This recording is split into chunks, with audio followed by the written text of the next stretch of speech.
Hello everyone. Thanks for joining me for this live stream of the Summa of All Things review. Hopefully my audio is coming in okay. Just give a quick shout out if you all can hear me. Throw me a thumbs up. Yes, no. Welcome, Chandler. Bamboo Kiss. Just gonna wait for chat here real quick to see if things can hear me. Coming in okay. Just give.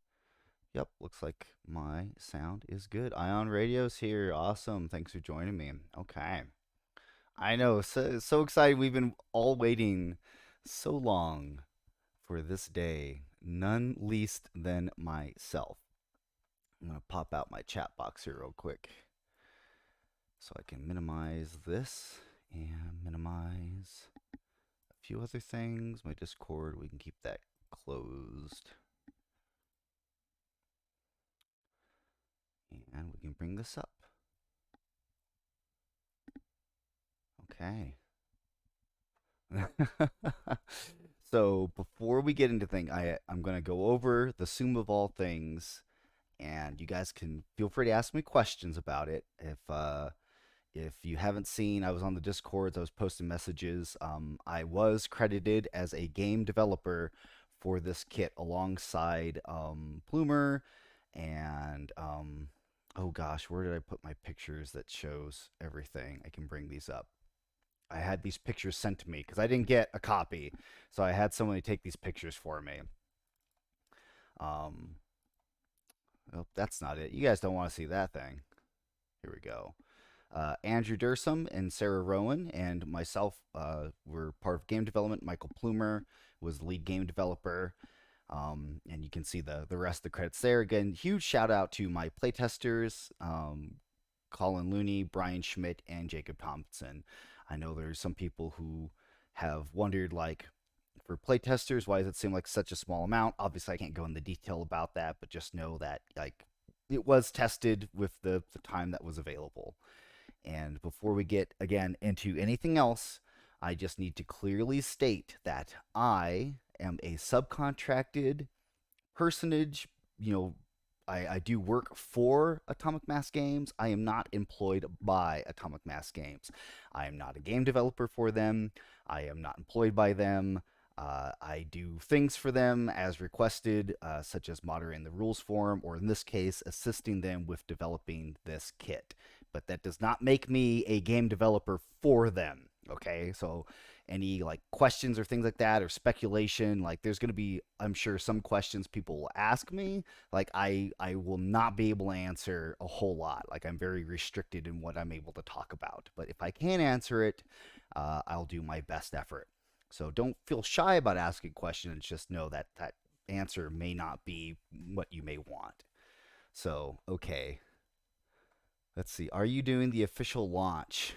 The official launch. I don't know what official launch uh, you mean. Katana Fleet, please. Yeah, I actually just got done rereading all of the Thrawn novels. Um, so I wasn't. I actually was really, really happy. That's actually great. But hey, no self promotion, says so in the chat rules. Okay, I know you all are excited about this. I am too. Let's get into it. I'm gonna pop in a link. I went ahead and typed out everything. So I'm gonna go ahead and link this to y'all. Let's see, owner viewer, great. So y'all can follow along with me as we go through things. So there's the Google link to the rules. But again, if you want to see, that's obviously the Atomic Mass Games icon that they put out. So for what all of this is, so the Intensify Firepower, that's a new alt art. This is the what won that first mini extravaganza contest way back when for the Rebels here. This token here is actually a control token. We've got coaxium tokens, and this actually square thing here is actually going to be the Sumavomorph. It is on a small ship-based design. Which if you see here, the maneuver tool, so this is an obstacle. The maneuver tool, they were able to get it crafted to where it can lock into it, so it can move along the maneuver tool. Very cool. Again, just some more pictures. And they were able, there's a bunch of cards, and so it comes on these cards, and it has the rules on it. There's 3 cards. It's double sided. Um, some pictures and things like that nature. But I'm not going to be using these. I'm going to be using the typed up references that I have. So let me go ahead and pull that open. Okay. So as I'm sure if you guys have been running through it, so what is the Summa of all things? In short, it's a unique scenario for Armada. As you've been reading through it, this is not meant to like be super competitive. It's not meant to replace anything that you already know. As you may have heard me mention elsewhere, I really akin it to like the take the station scenario. It's just meant for something fun to do that's not just more of the same 400 points of the standard game types. I really am excited about this unique scenario. If I had to like akin it to like what kind of like expectations for gameplay, it's kind of like a football. You might have seen this in a lot of like the other X-Wing or Legion stuff. It's kind of the similar like push and control type mechanics that their other kits have been putting out. So it's not anything reinventing the wheel. But I still was very, very happy to have been a part of this process, especially since the Solo movie is like my second or third favorite movie, depending on how I'm feeling that day. I was just really excited to be able to be part of this process to bring the Summa Morph into an actual gameplay related mechanic that wasn't in a role playing book. So it was very exciting to work on this. And again, I just am really appreciative of the opportunity that I had to be part of this. Okay. Yeah, Scott, I've been working on fiddling with the settings and everything. It's like my stuff will update and then all my settings like get reset, and it just takes me a while to kind of just fine tune things in. So I always tell people, make sure you're commenting on my audio because that really helps me out. Okay, so for the event, it's got an event structure, pretty much like responsibilities, how players are supposed to play, etc. And then we get down into the actual reading of the card and like fleet building. So one thing about this setup for fleet building is that it is a 200-point fleet list, and it modifies normal building rules in that a fleet cannot have a flagship, so there's no commanders. You do not use any objective cards. This scenario takes the place of any objectives. Your fleets must include at least 4 squadrons, but cannot include more than 2 unique squadrons, and squadrons cannot make up more than 1/3 of your fleet. You cannot have a large or a huge ship. You cannot have more than 1 flotilla, and you cannot include more than 1 medium ship. So a big focus is on small ships and just really having fun in that aspect. It's not meant to have huge ships throwing huge chunks of dice at each other or anything like that. Again, it's meant to be fast gameplay.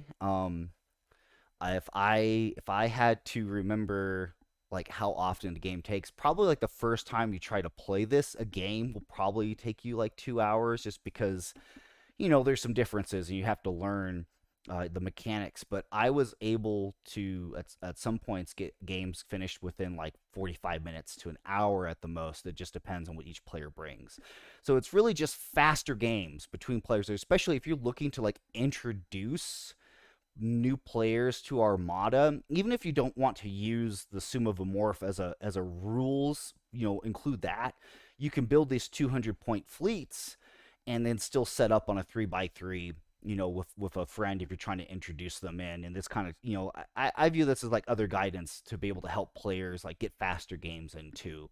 So that's one thing that I was really excited that we could just shake things up for fleet building. I shouldn't say the team. We all worked on this together, including the playtesters. So if I ever say like I or we, just take that into consideration that like, a lot of people worked on this, not just myself. If I mean specifically for myself, I'll try to make sure I'm clarifying that. But again, as I said at the start of the stream, I am not speaking for Atomic Mass Games. They are not like sponsoring or endorsing this video. This is just me reviewing the product that I also had a hand in developing.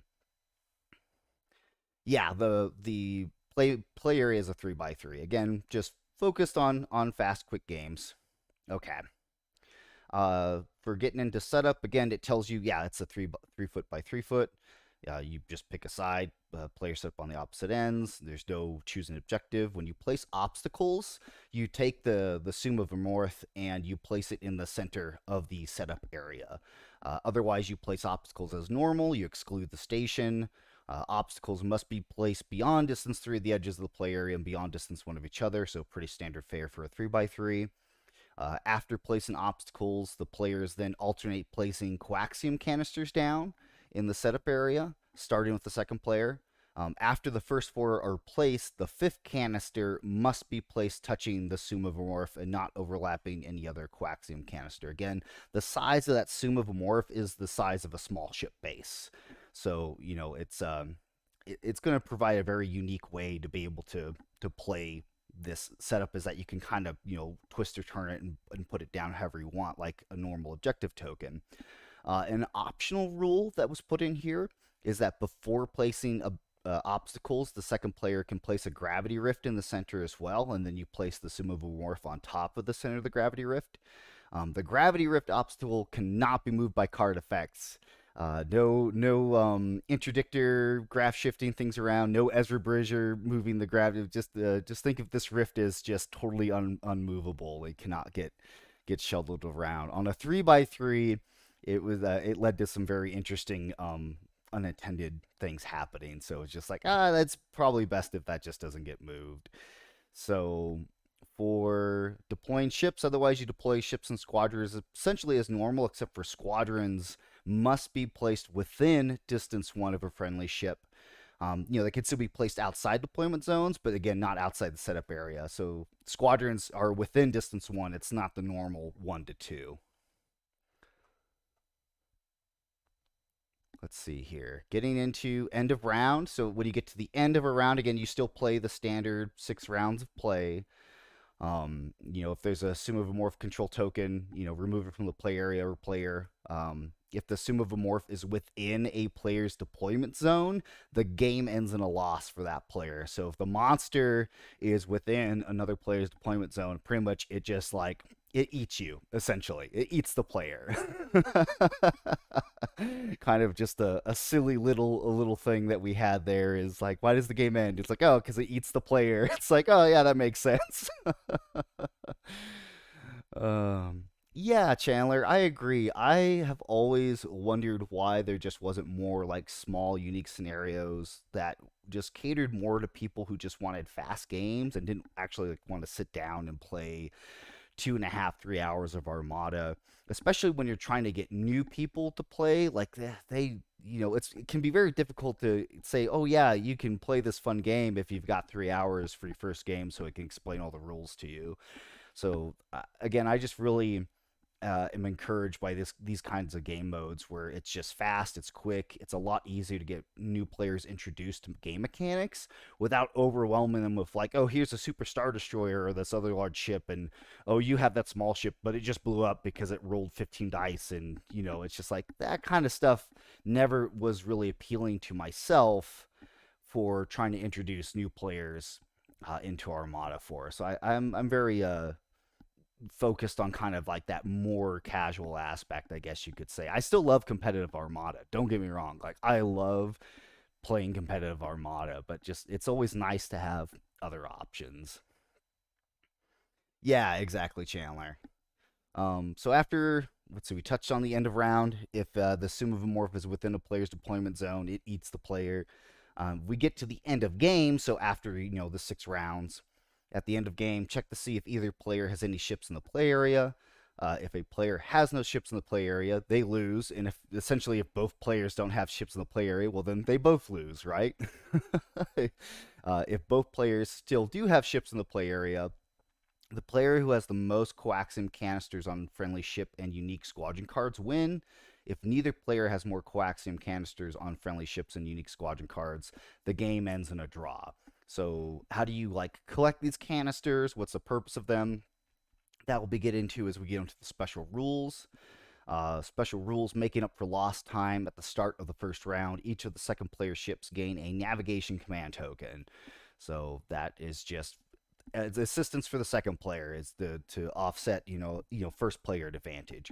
Volatile coaxium canisters cannot be moved by strategic. You can't move those coaxium canisters around with lambdas or VCXs. You've got coaxium recovery. When a ship or unique squadron activates, its controlling player may choose one coaxium canister at distance 1 of that ship or unique squadron to recover. Remove the chosen coaxium canister from the play area and place it on the activating ship's or unique squadron's card. When a ship or unique squadron that has any recovered coaxium canisters is destroyed, before it is removed from play, the opposing player places the canisters from the destroyed ship or squadron's card, and you put them back in the play area, touching the destroyed ship or squadron's base. Then you remove it from play. A ship or unique squadron can have multiple coaxium canisters. Another effect that we have going on here is the maelstrom. So starting on the second round, at the start of each round, starting with the second round, and before any player resolves any effects, the second player rolls a blue die and consults the maelstrom effects chart. The maelstrom effects last until the end of the round. So essentially, if you get a hit result on a blue die, the maelstrom is steady. There's no ongoing effects. If you roll a critical result, there's an electrical anomaly. Each ship in the play area loses 2 shields unless it chooses and discards a command token. All the squadrons in the play area also have their speed reduced by 2 to a minimum of 1 until the end of the round. If you roll an accuracy result, there's a debris storm that comes in. All attacks are obstructed until the end of round. So you better hope that you don't have that face-up card where if your target is obstructed, you can't attack it, because, boy, that just is really unfortunate if you have that face-up card. For the Summa the actual token itself, so it is an obstacle token that has specific movement and effect rules. The Summa is not owned by any player and is not friendly or enemy to enemy player or fleet. It is not affected by obstacle effects and cannot be moved by card effects unless otherwise specified. Ships and squadrons cannot be placed or deployed on the Summa. So again, you can't take the monster. Ezra Bridger can't take it and throw it across the table. It can't be grav shifted. Nothing can affect it. It is just too pure for this world to be affected by such trivial things. How do you determine how the Summa moves around and does stuff? You have to have control. So control during the ship phase before a ship activates. So this is every time before the ship activates, you're determining control of the monster token. So during the ship phase, before a ship activates, determine if any player will control the Summa as follows. 1, count the number of squadrons within close range of the Summa or the monster, whatever you want to call it. Each player gains 1 control point for every 2 friendly squadrons within close range of the Summa rounding down. 2, each player totals the command value of their friendly ships at distance 1 to 2 of the Summa and adds that total to the control point score. 3, the player with the most control points takes the control token. So there is a tracking token that that's how you pass it back and forth. It helps you remember who has control of the Summa. So pretty much during the ship phase, before ship activates, and again you do this each time a ship goes to activate, you determine control. You look at what squadrons or ships are within range that totals up to be a point for you or for your opponent. And then once you determine that, okay, I have control. And then after determining control, the player who has the control token must conduct a speed 2 maneuver with the Summa. The Summa has a yaw value of 1 at speed 1 and a yaw value of nothing at speed 2. The Summa moves as if it were a ship with the following exceptions. The Summa can move forward or backward with the maneuver tool. The Summa can end its movement overlapping other obstacles or tokens in the play area. If the Summa ends its maneuver with part or all of its token outside the play area, move it backward along the maneuver tool until it's within the play area. Then the player who does not have control places that monster, the Summa within distance 2 of its current position, completely in the play area and not overlapping any ship or squadron if able. If no player gains control of the Summa, it does not conduct a maneuver. It just sits there. So kind of think of it again, tug of war. It's think of it like whatever ships or whoever like it's closest to, like they get advantage of being able to, kind of push this monster towards their opponent. And then again, when it's kind of like at the other player, they're going like, oh, I need to be able to like to push this thing back towards the enemy. Think of kind of like hurting a bit. Like you don't want this monster to get herded into your troops and start doing bad things to you. You kind of want to herd it away from you towards your opponent while you're trying to scoop up these coaxium canisters in the play area. For the Summa, it has a couple different abilities: ensnaring tentacles. So if a ship executes a maneuver and its position overlaps the Summa, it cannot finish its maneuver. It has to back up along the maneuver tool, like as you normally do when you overlap enemy ships. You have to be able to back up. Once you're able to then place that ship in its final position, the opposing player rolls 1 blue die. On a hit result, the ship is dealt 1 face-up damage card. So, like, you really do not want your own ships running into the Summa, because it will just start taking chunks out of your ship if you do that. So you kind of have to play again this really interesting, mechanic of like you want to be close enough but not too close. If the Summa itself overlaps a ship, again, the player who has control, regardless of which player ship it was, the player who has control rolls a blue die, and on a hit result, the ship is dealt 1 face down damage card. So if it is the one overlapping you, the result is less drastic. It's less punishing in that. When a squadron overlaps the Summa or is overlapped, that squadron must discard a defense token. If it cannot, it suffers 1 damage. So it definitely is a very valid tactic that if your opponent has all their squadrons kind of glummed together in a ball, to like start overlapping them with the Summa, because it's going to start just messing them all up. And if they've got defense tokens, it's just eating their defense tokens, taking bite out of crime. At the squadron phase, so at the start of the squadron phase, before any player resolves any effects, the player who does not have control chooses and resolves one of the following of the 3 things. You can choose either Tentacle Lash, which is roll 3 blue die. Each ship that has the Summa at close range in each squadron at distance 1 suffers 1 damage for each hit result. You have Voltic Discharge. You can choose 1 ship at close range.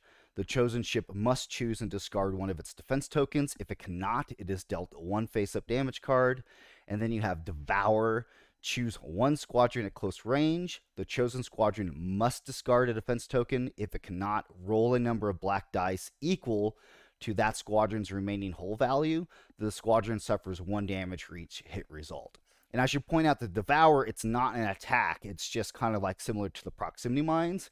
You're just gathering dice, you roll them, you see what the result is, and that damage is just applied to that squadron. So like you can't scatter this away. So it's just kind of like so that is the rules for everything. Again, we've got the pictures here that shows, how it locks into the maneuver tool, pictures of the Summa, the control token, and the coaxium tokens. So let's see here. Now that I've gotten done reading through all of this, go back through chat. Armada is my first tabletop love. I'm happy to hear that, Diet Chode. So you can only play this at organized play, or can we buy this? So Deturi, this is a kit that a game store purchases. So it can only be purchased by a store. It cannot be purchased individually. So it has the ability for 8 players to play in the mode, or if you have more than that, hopefully your store has bought more of the kits, and you just run more of the kits. All these tokens and things, each player gets to walk away with it. So you get to keep a set of, it comes with 8 sets of rules that you hands out to each person. 8 sets of these tokens you hand out to each player. So everyone is able to walk away with a piece of this kit plus a prize, which is the Intensify Firepower alt art card.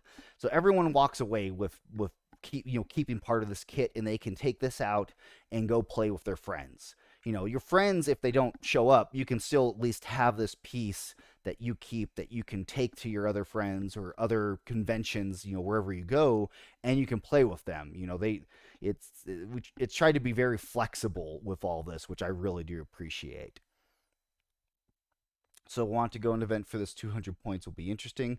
Yeah, I feel like the 200 points it kind of hurts, obviously like the Republic faction or the separatists, just because some of their stuff isn't quite so fleshed out. Like, some builds are going to be more difficult than others. And you know what? I just look at that as a challenge, like, additional challenge on you to build something that you can utilize to take advantage of what's going on, compared to just like, oh, I'll just build a rebel list or an empire list because they have more smalls that you can use. But you can still bring along one medium ship. So like, one thing I really like about the separatists is the Munificent is such a great ship as a medium ship. So it's like there's pros and cons for each faction in here. If I control a monster and I take the evasive action going, does it get an extra yaw? No, because it's not friendly or an enemy to anybody. So you can't give it, you can't do anything with it for in terms of yaw or using lies and effects. Pretty much, it is completely neutral. It does not care that you want to give it a yaw. It just wants to eat your face or your enemy's faces. It just wants to eat faces. So let it eat faces. Um, Well, Detour, if you get a chance to get some friends together, you go to a game store, you can always ask the game store owner to purchase the product. I mean, any store can purchase it. You just can't buy it individually. So, and I don't feel that it's dumb. It's encouraging you to play with other people. Like, you can't really play a game of Armada by yourself.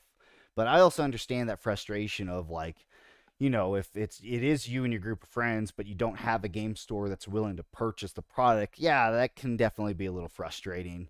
But going to like conventions and things, I don't. Again, not speaking for Atomic Mass Games, I don't know what their plans are, but I wouldn't doubt that a lot of conventions are going to look into buying these kits and running these kits at events as side events.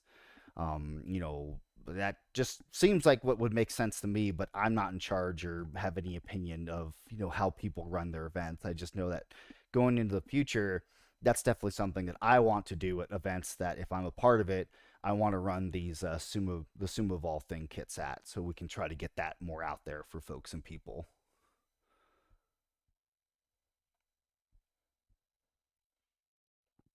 Let's see here. We have a new dating online from xx69.biz. Well, unfortunately, I don't think anyone's interested in that, so we're gonna go ahead and report this user. We definitely don't need any of that going on. Okay. So, Matthias, I fear my game store is too small to get one, but they promise to try. I don't think that there's any concern with the size of a store. It's just, if you order one, they expect you to run an event at the store. Like, they can't order one and like hand you the box, or they're not supposed to. They're supposed to order it with the intent that they're going to run an event. Now, if only like two or three people show up for their event, I mean, that's just how it goes. But the purpose is that, the store itself is trying to run these events to encourage players to come in and play. That would be my assumption anyway. But I'm not going to tell a store owner what to do. Late to the party. Did he say how we get our store to order this? William, again, if you just go to your store owner and say, this is the Sum of All Things kit from Atomic Mass Games, can you order this for me? If their answer is no, I don't wish to order this, then yeah, you're kind of out of luck. But if they're like, yeah, sure, I can order this, but you have to make sure that if they're ordering that kit, that they're organizing and have a method of being able to play that event in their store. So, they have to have table space. Obviously, there's got to be a few other individuals that are willing to come and play the kit in their store, things of that nature. But again, that's between you and the store owner. I'm not gonna say like what you do or don't have to do. I'm just letting you know like that's the expectation. Do we have a launch date for when this OP kit could start? As far as I understand, again, I'm not speaking for Atomic Mass Games, but per what I understand, how they've released other product is that as soon as you get the product, you can play with it. There is no release date for these products. Is if your store has it, they can start running these events as they deem. I have a bunch of ships I play with friends. I'm the host, but good to know. Yeah, I understand. If it makes you feel any better, Detowery, is that I live 3 hours from my closest game store, where I can go play with people. So it's like it's a 3 hour drive there. I'm there, playing games for 6, 7 hours, and it's a 3 hour drive to come back to my house where I live. So I understand exactly how you feel. Well, we just to get the whole rule set document, just use a small ship base and play it away. Yeah, let me relink the link here for folks for the Google Doc for those of you that may have missed it. So I took the time again. Somebody sent me pictures of all the rules and the tokens and the items and everything. Because I did not get a box. I don't get a box because the box is meant for players to play or game stores to play for their players. Like even I didn't get a product. So and that's fine. I understand why it's again if you're marketing something that's meant for everybody to play, you can't show favoritism or anything like that. But again, I'm so happy to see my name as on the credits for game development. It was just kind of like a really like a realistic like, oh, it's finally here. My name is on a Star Wars. It's like what a lifelong dream, to have your name next to a Star Wars. Like now when I go up to people, I can be like, yeah, my name's on a Star Wars. See, it's on this game you probably never heard of. But I'm just it just kind of comes for me. It's just full circle from when I started in late 2016 when the Arcadins and the Pelta came out, and then just to this day today where I can actually see the product and what I was able to assist with, and yeah, I'm just really happy for all of this, and hopefully, there is additional plans, or again, not speaking for Atomic Mass Games. I have no clue what their plans are for our Armada. I know that what they said publicly is that they wish to do more. Right? There's always that for all of their games, whether it be Legion or X-wing or Armada or MCP. There's always more that they're wanting to do.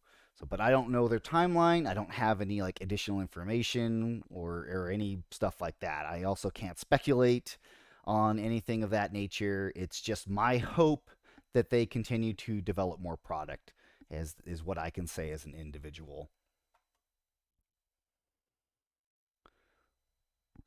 Just happy to see it for real. Can't wait to play. Yeah, I'm just happy to see like the first real like actual physical product from Atomic Mass Games for Armada, right? It's the first physical product because yeah, we got rapid reinforcements, but that was print and play. There was no box that came in, right? So it's like this is the first. It's a small thing. I know some people are likely going to be disappointed in the game mode, or they're going to be disappointed in the contents, or they're going to be disappointed it's not a new ship expansion. And I understand all those frustrations. Okay, I hear it. I hear it. I accept it. And I understand this is not what most people want. And I get that. But this is something that I was able to help with, and I'm super excited and passionate about. And I'm happy that there's a way that I could assist in bringing something out to the community. Again, even if I personally wish that it wasn't this, it was something else, but I'm still happy it's at least a product.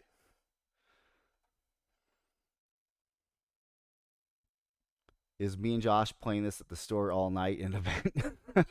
It could be. It could be. Also, the walk away with this game to play with others will help spread the game outside of the event. Well, thank you. I appreciate that. Monario. Oh my gosh. If you all know like pronunciation, it's like my brain just doesn't read words very well. But if I butcher your name, I apologize in advance. But yeah, I'm really excited to see people take this and go to events, and especially if it's like if you've got a buy, think of it this way: maybe you get a buy at an event, and instead of sitting there for 2.5 hours waiting for players to play their games, you can bust out your tokens and be like, yo, To, come play a game with me or something like that. I don't know if they'll have stuff for it, but it might lead to better able to fill the downtime for some players as they're waiting. Because like I said, like I can complete a game of this in like 45 minutes to an hour. It's not meant to be a huge time sink, for sure. Last tourney we had in Atlanta when we had 3 show up. Armada is pretty well dead here now. There's some talk of having one last tourney type thing where people will show up. Yeah, Adam, I totally am there with you with how not only Armada, but like X-wing. I've heard X-wing has really fallen off. I think Legion is still doing really well, depending on where you're at. For Golden State Games, we're still just so shocked at how few signups we had for Legion. Like anywhere else I've gone in the country, like Legion is like boom, the first thing that sells out for like all these events. And for Golden State Games, like we finally crawled past, I believe, the 32 player count for Legion, but it like we couldn't believe that just how disinterested it seemed that people were for Legion for the first major West Coast event that we've had. So it's just like hopefully we can continue to drum up more interest for in the future. I mean, X-wing, I think we hit like 65 plus. Armada, we are 34 or 35, something like that. And a lot of those players are from out of state. We have quite a few players traveling across the country to come to Golden State Games, which we're definitely really appreciative of. But we're just kind of wondering, like, where's all the West Coast players for Armada? Because I know Portland had a huge community, Vancouver had a huge community, Seattle. I know they definitely had some players, and same thing in California. I know like the LA and San Diego area. I know had a huge group. Obviously, the Sacramento, San Francisco area. So it's like, where's all the players? We try to get the word out for people to come play World Qualifier.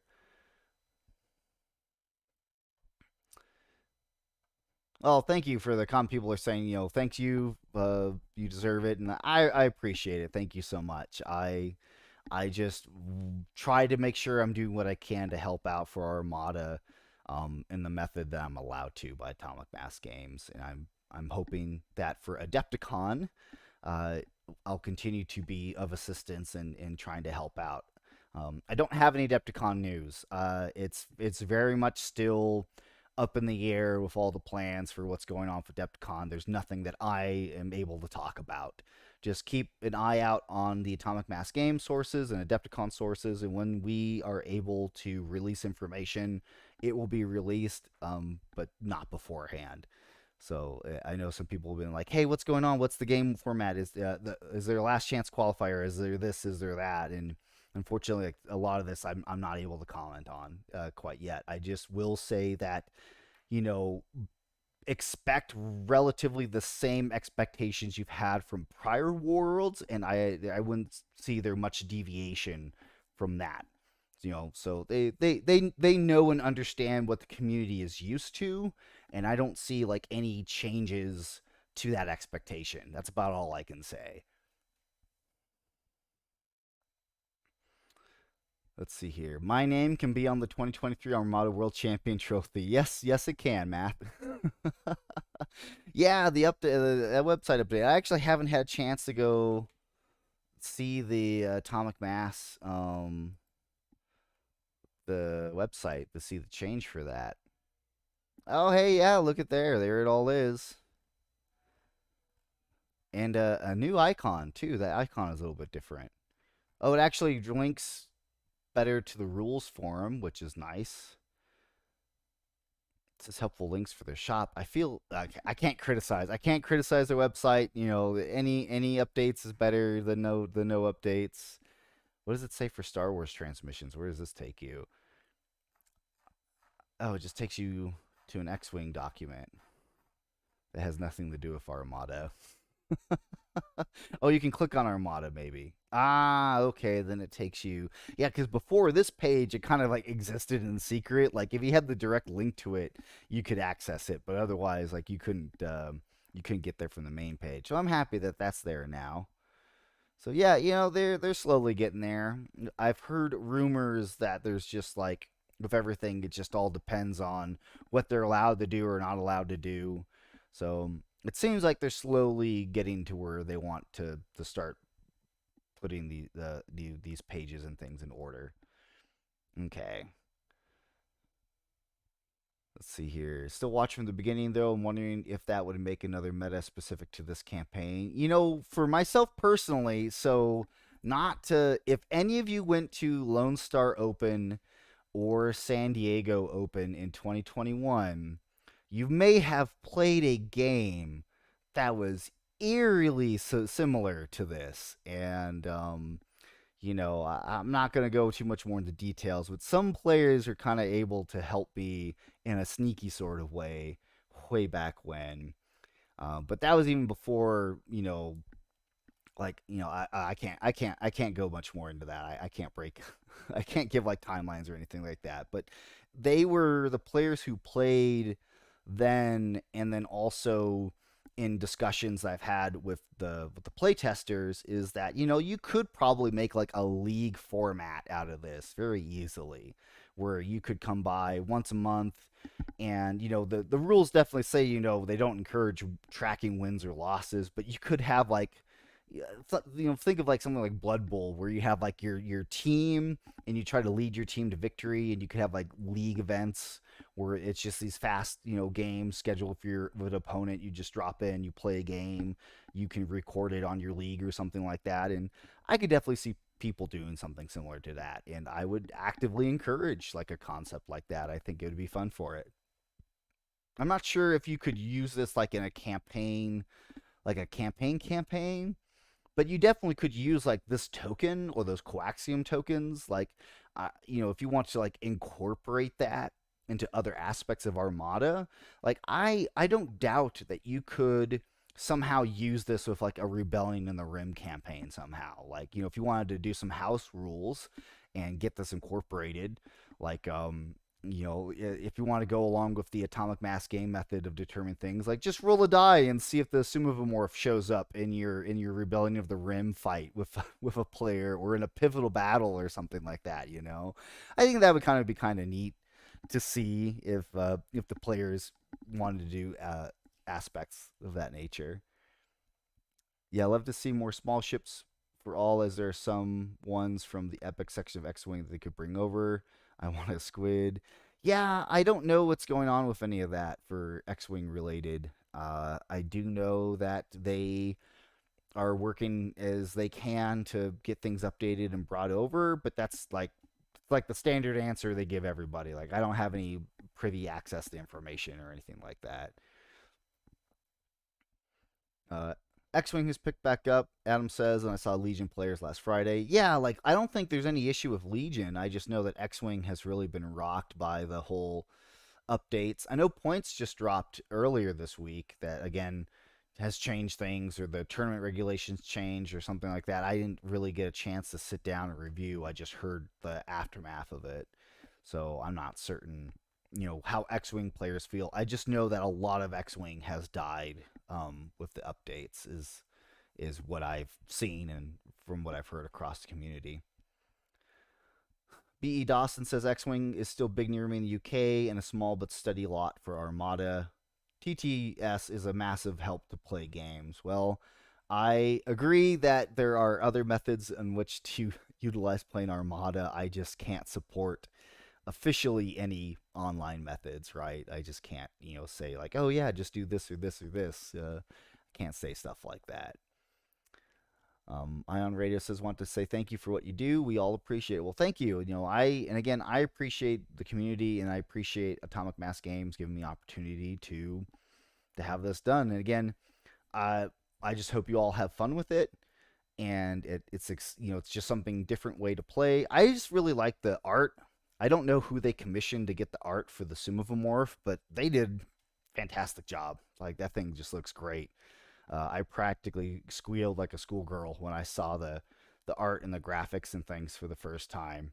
So, but for the game mode, yeah, I just like it's gonna be a bit complicated, like with anything when you first start, like remembering that, oh yeah, every time a ship activates, we got to make sure that the Summa Vermorph is doing its thing, or we got to make sure we're rolling these dice and doing that. And it's it's honestly okay if you forget. It's I had a game where I forget stuff all the time, so it can be easy to kind of not remember some steps or some things, and that's okay. The whole purpose of this again is just casual fun play. Get together with somebody else and just have a good time. Legion was very slow for a while here in Atlanta. They normally played the same night as Armada at Giga.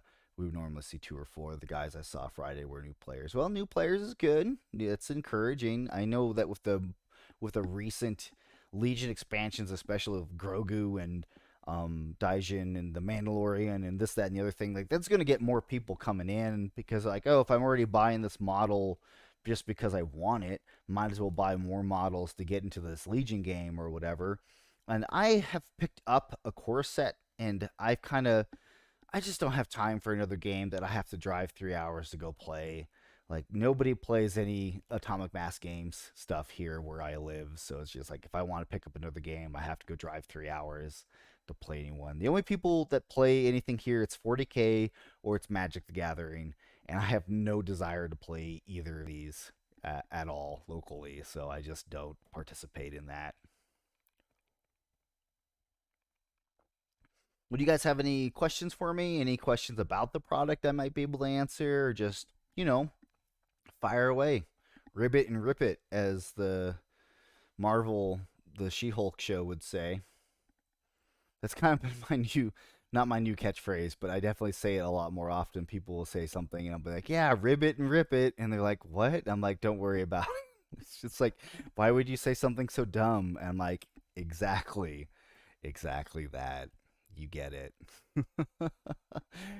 For the Summa of a Morph when it moves along the maneuver tool, one thing I do want to point out is that it's shown with the tool lock going one way, but you easily can turn the tool around and flip it around, and it can go backwards. Again, the Summa can move forward or backwards when you lock in the maneuver tool, so it's not just stuck going only in one direction.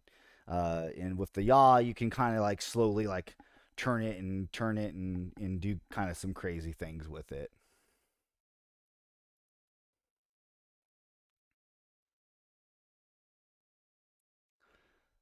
No, Chandler, I'm not doing any 40K explained. Nope, nope, nope. That is a rabbit hole. I'm not touching a 10-foot pole. 40K is its own thing.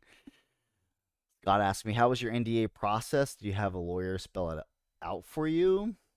I'm not sure if I understand your question. What you mean by my NDA process? I mean, yes, I signed an NDA for Atomic Mass Games. There are things I definitely can't talk about, or like I can't like talk about like a lot of aspects of like the development process. Is the IF card big or is it a small size? I don't know the answer to that question. Based on the pictures I've seen for the art, it looks like they're small. I guess I don't know. Where's the art?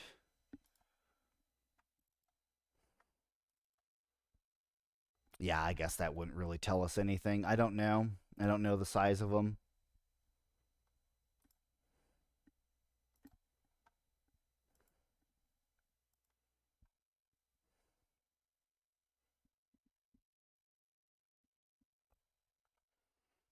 Standard size? Yeah, I mean, I have no clue. I don't know what size they are. I personally do not like the bigger sizes. I really prefer the minis because that way you could put them all on the table and not have to have so much table space for them. And it's kind of weird is that now they've kind of have gone back to the smaller card size in X-wing. I guess I saw a picture. It's like this is the new card, and it's like this big. I'm like, wait a minute. I thought they moved everything to the bigger sizes to standardize everything, but now they're going back to small cards again. Like that doesn't. I don't understand that personally. But yeah, the Summa Morph, I really like the fact that like it can just go up to ships and just start eating like defense tokens off things. I like the fact that too again like to help kind of balance the play of when you're shoving this thing around. You kind of want to get to the point because at the squadron phase, the player who does not have control gets to choose the effect that it does. Like you get into this really interesting like mind game of like you're wanting to push the Sumavomorph to control it to push it another player so that they have control when the next ship activates. so that you can then get the benefit of the squadron phase ability. Like there's subtle layers of tactics and abilities of controlling the Sumavomorph and wanting to make sure you're able to use the ability against your opponent and not let them use it. But it also was just kind of like, what's kind of like a little bit of a catch up mechanic where if somebody is just like being super aggressive at wanting to push this thing, towards your opponent, like what benefit do they get to try to help kind of like push this back? Or if you are like the last ship, their last ship, if it gets too close, like it's able to like munch on them. I don't know. It's just interesting the level of like different tactics and things you can utilize to kind of push this creature around to do your bidding. And again, it's not only that. I mean, it's great to like shove a monster, in other people's faces and have it just start chowing down. But remember, the whole point and goal is that you're collecting the coaxium canisters, right? It's not just about total destruction of your opponent. Although the games, a game can definitely end up that way. You want to get the coaxium canisters because that's why you're in the maelstrom to begin with, is so you can scoop that up. Because yeah, if we want to go back and read what the summary says, it says prior to the beginning of the Galactic Civil War, salvage crews from across the Outer Rim clash while collecting discarded coaxium canisters jettisoned by smugglers along the infamous Kessel Run. Whether driven by profit or a desire to follow orders, these brave pilots would learn all too well the dangers that lurk within the maelstrom. So I view this as kind of like, like if you're a rebel, why would rebels want to be in here getting coaxium canisters? Like, oh, they're worth a lot of money. It's hyperspace fuel. If you're Imperial, it's like, oh, we need to go get these canisters. If you want to role play and stuff, it's like, oh, we have to go get these canisters because like these are ours. They're meant for our ships. We have to get them back, collect them for ourselves. If you're Republic, it could be maybe you're a stray clone fleet that is able to operate under its own power. It needs this coaxium to keep its hyperdrives running. If you're separatists, kind of the same thing. Maybe you're just these cast off droids. If you saw that episode in Rebels where they stumble upon a crash ship and it's got all those droids in it, maybe it's these droids that are now out in the galaxy and they're like, oh, we need this coaxium for ourselves. It's just interesting, like some of the role play mechanics you can kind of get into this with. And if you want to know, is Han Solo any good in this mode? And the answer to that question is yes. Yes, Han Solo is great in this mode because he can kind of race forward and scoop up a coaxium token. And then you're kind of like, oh, like, how do we stop Han Solo? Like, you can't. You can't stop Han Solo because he's able to activate, and run around and do stuff. It's just there's like some like little details that just are so interesting that just kind of came to be as this was created. NDAs are fun. I had to sign a 44-page one for a film I worked on. Woof. Scott Jones says, I guess it's simple as sign here and that's it, or is it more formal affair where you and your employer have a meeting with lawyers to spell out what is in the NDA? So for Atomic Mass games and for Fantasy Flight games before them, they have a paper and they say, this is our NDA. If you want to do anything, you have to sign that and give it back to us. Now, if you want a lawyer to review it, you definitely can. But at the end of the day, they're the ones that say if you want to do anything, you have to sign this paper. And so you can read it, you can review it all you want. At the end of the day, if you want to do anything, you have to sign and agree to their terms, which is essentially just like, don't spoil stuff. And if you do spoil stuff, bad things can happen to you. And it's just like, don't talk about things you're not supposed to talk about. So no, it's not anything I would say super formal. The NDA was just sent to me in an email and like, here's the thing, sign it and send it back to us. And it's just like, oh, okay. So it's not anything too crazy. I mean, anyone who does playtesting signs an NDA for. I mean, you do that for any company. NDAs are just part of life.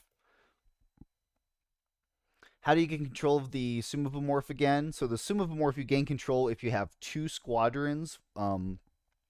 Was it within close range? Let's see here. You have to have two squadrons within close range, so they kind of have to get really close. They have to pretty much just like be, you know, not quite touching it, but within close range. For each two squadrons you have, you get a control point. And then for each ship, you take their command value at distance 1 to 2, and you add that as a total of score as well. So, like, if one player has two ships that are command 1 and two squadrons within close range, well, then that's 3 points to control the monster. And if another player has like a medium ship, let's say a Victory, which has a command value of 3, if that's at distance 1 to 2, well, then its score is 3. So it's 3-3, and then like nobody gets control then. And again, if nobody gains control, the Summa Morph does not conduct a maneuver, or control doesn't change. Like if one player has control and it's a tie, then, or no, excuse me, no, the no player gains control. Yeah, so the token, nothing happens. The Summa Morph doesn't go anywhere. Nobody has control over it. When designing the Summa Morph, how did you arrive at using the maneuver tool? The creative process behind that, assuming you can share. Um,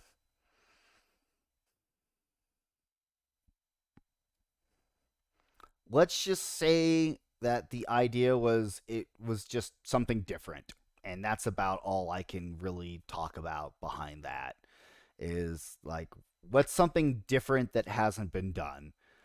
This is something different, and there's lots of different discussions and different things, but that's about as much as I can like really touch on that process.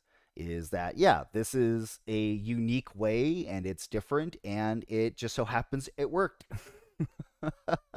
Now, whether people agree that it's fun and interesting, that's for players to determine. But for myself personally, I know that I feel like it's a creative way to play the game and have this thing kind of move around without it just like being, because like it's a big mass of a creature, right? Because you watch the Solo movie and like it's not like stopping on a dime and doing like a 380, or 160, and just like flying in directions like squadrons can do in Armada. It's like that doesn't make any sense to me personally, that if it could like just move around wherever it wanted instantaneously, like there's no gravity in space or anything. So to me, it makes sense that it kind of has to have the same mass like any other ship in Armada does with the maneuver tool.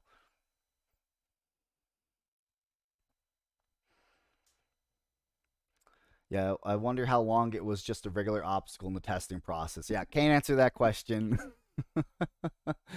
Would we be able to play this on TTS? I can't answer that question about any online modules. Thank you for answering questions. I already heard people talk about NDA, but one talks about the process, hence my question.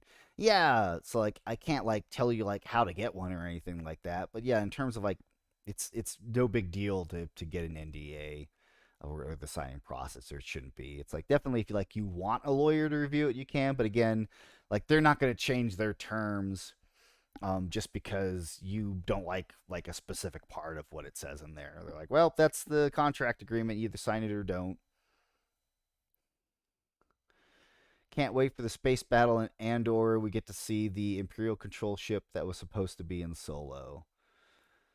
Oh yeah, I've heard rumors of that ship from that was supposed to be in Solo in the Andor. I guess we'll see. I've been really liking Andor, by the way. I think it's great.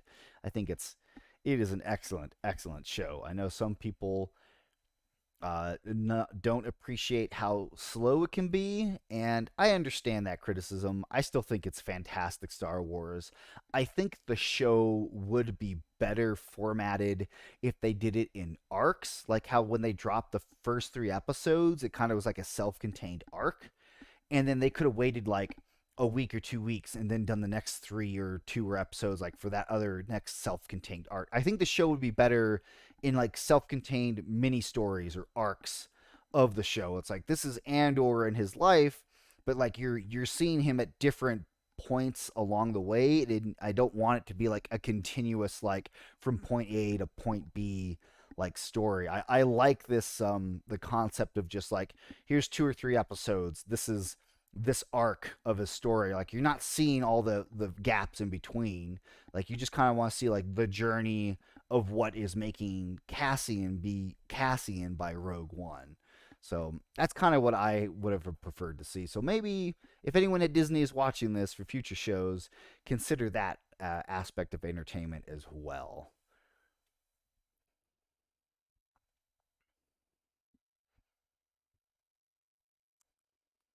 Yeah, well, Chandler, there's only going to be two seasons. Like that's confirmed. There's only two seasons. So yeah, it's like hopefully we'll get more, but there's only going to be the two.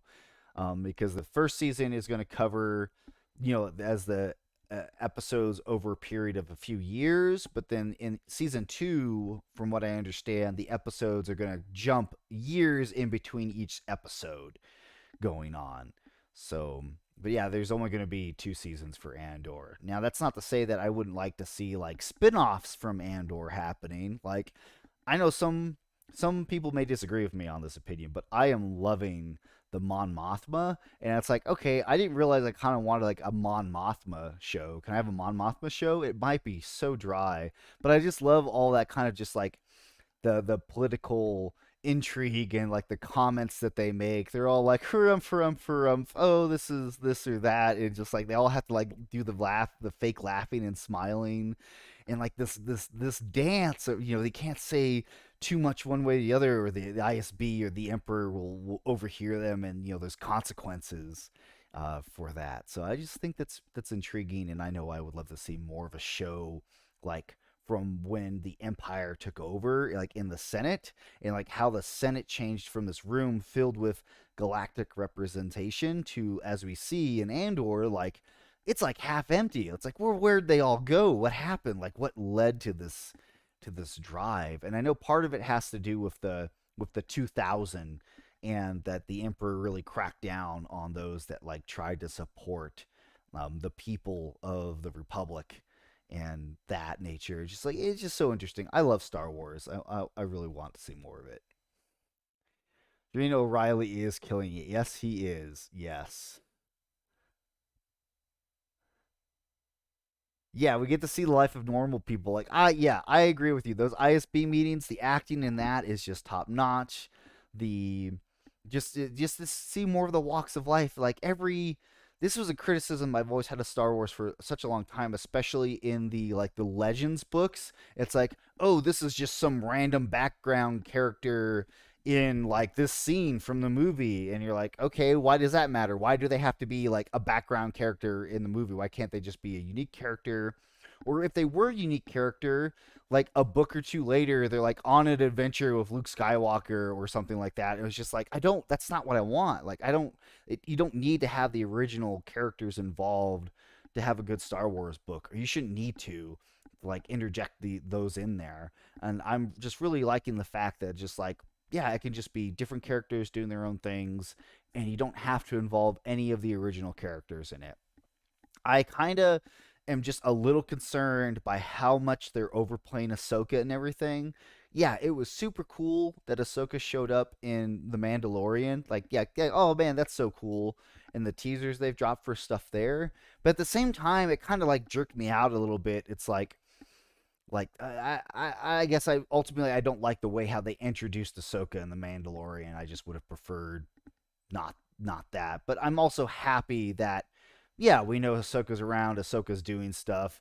I don't know. I guess that for me it took me out of Din's character when I saw Ahsoka, because then I'm remembering the Clone Wars, I'm remembering Rebels, and like, oh, okay, well, like now I'm not really invested in Din. I'm invested in Ahsoka because I like Ahsoka. So just kind of like for me, that was just like my thought process on that. But again, ultimately happy with the shows and everything going on, and I'm excited for the Ahsoka show. And supposedly Thrawn is going to be in there, and Ezra Bridger, and I definitely am very excited to see what has happened to Ezra.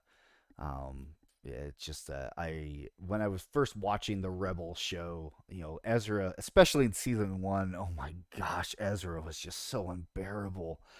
But by the end of the Rebels, of course, if you finished it, it's just complete character transformation. You can tell the actor really got more into the role too, and just the writing just really improved. And yeah, I really have come to just really enjoy that character. Yeah, yeah, exactly that, Adam. Like it's like I didn't need Mando. I didn't need Mando for 3 episodes of my Book of Boba Fett. Like, I don't understand that creative decision. I mean, there's for Book of Boba Fett. There's a lot that is just wrong about the show. There's a lot they got right, but there's also a lot they got wrong.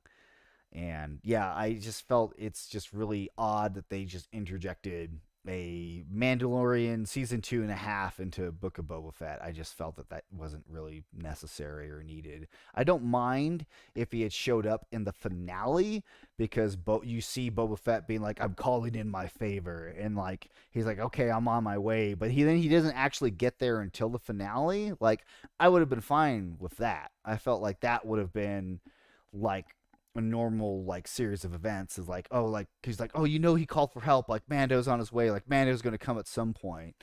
And like maybe yeah, he doesn't just show up like right at the start of the episode, like he comes in like to like jump in and start shooting guys and try to save the day. And I just don't like how they introduced him so far in advance, and it just kind of seemed like he just was just strutting around not doing anything, is my personal opinion. But yeah, we're getting off the track of the Summa Morph. And I've been talking for about an hour or two. I really try to keep these sessions and videos to about an hour. So I'm gonna ask for one last any shout outs for questions or anything else about the Summa of all things. Any other questions about like I don't know, just anything in general. Like I said, you've got the Google link here that goes over the rules and what's going on with that. Just some final things to close us out here for the live stream before we end it. Again, I just really like how this art on the small base for this thing came out. Just so cool. I love it. It just takes some time for the lag to catch up.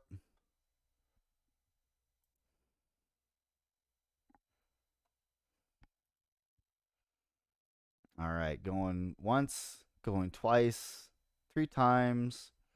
I'm going to give that a minute to cycle through, and if I don't get anything, we're going to wrap this up by 6:15.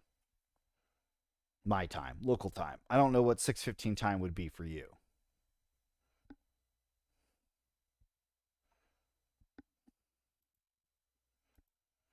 Yeah, Adam, thank you for coming by, and for everyone else that left comments on the stream. Again, appreciate you all, and I'm sorry if I butchered anybody's names. Yeah, hope for see you all at future events. I know again, I'm excited for future events. I'm excited for Adepticon. I know a lot of planning is going into Adepticon. And yeah, feel free to leave any comments here, or if you see me popping around on Discord, or anything of that nature. 1 a.m. Yeah, definitely time for sleep for you. James, that's the cost is the stores, so I can't speak to how much the store pays for a box. I know it's not a huge amount, but it's the stores that purchase it. So you could ask them, and maybe they'll give you a response. I can't give that answer to you about what cost is though. Okay, yeah, and I look forward to playing this with everyone as this gets out here and out into the wild and the open. And yeah, appreciate you dropping in. And yeah, just thanks everybody, and I'll catch you next time.